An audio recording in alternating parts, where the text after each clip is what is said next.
నాది ప్రేమే కదరా, ఇది నీకు ఎందుకు అర్థం కాదురా?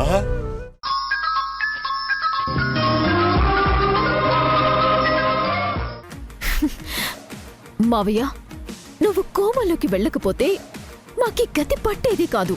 ఏంటి నేను కోమగలేనా? అదే ఊరు ఎక్కడుంటది? అయ్యో మావయ్య, మీరు కూడా నాతో పాటు కోమకు వచ్చారా?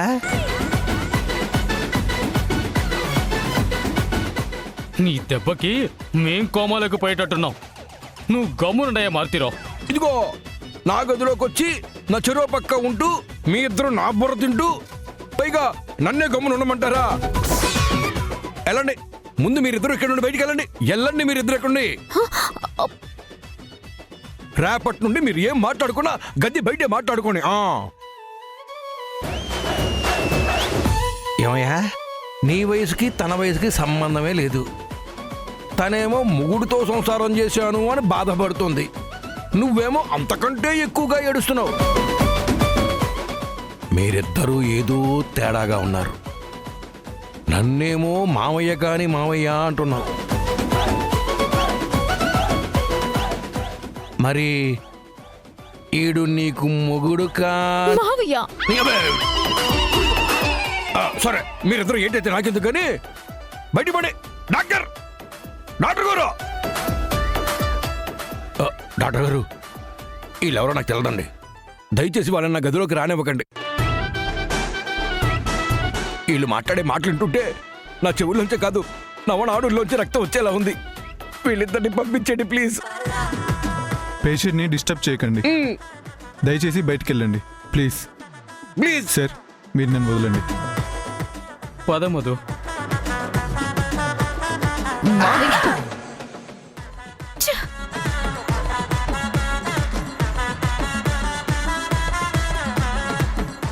అమ్మా, వీళ్ళు నన్ను ఏదో చేద్దాం అనుకుంటున్నారు.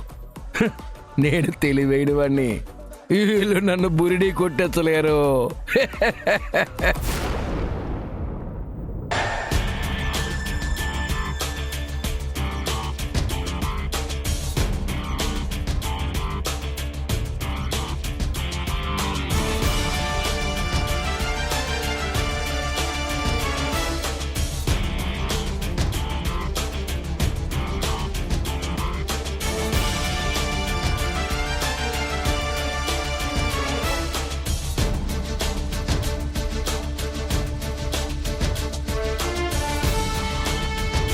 చిందు, ఇప్పుడేం చేద్దావే?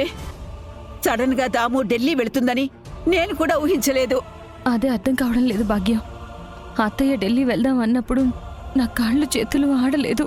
అది తలుచుకుంటేనే నాకు గుండె ఆగిపోయినంత పని అవుతుంది. మన గుండె కాదు భాగ్యం, వాళ్ళు ఢిల్లీ వెళ్ళి అక్కడ మావయ్య లేరు అని తెలిస్తే వాళ్ళ గుండె ఆగిపోతుంది.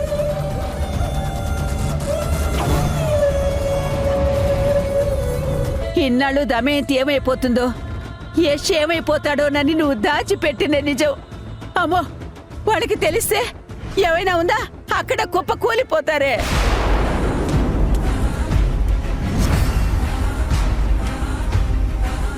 వాళ్ళని ఆపాలి సింధు. ఇప్పుడు వాళ్ళు ఢిల్లీ వెళ్ళారంటే పెద్ద గండం వచ్చి పడుతుంది మనకి.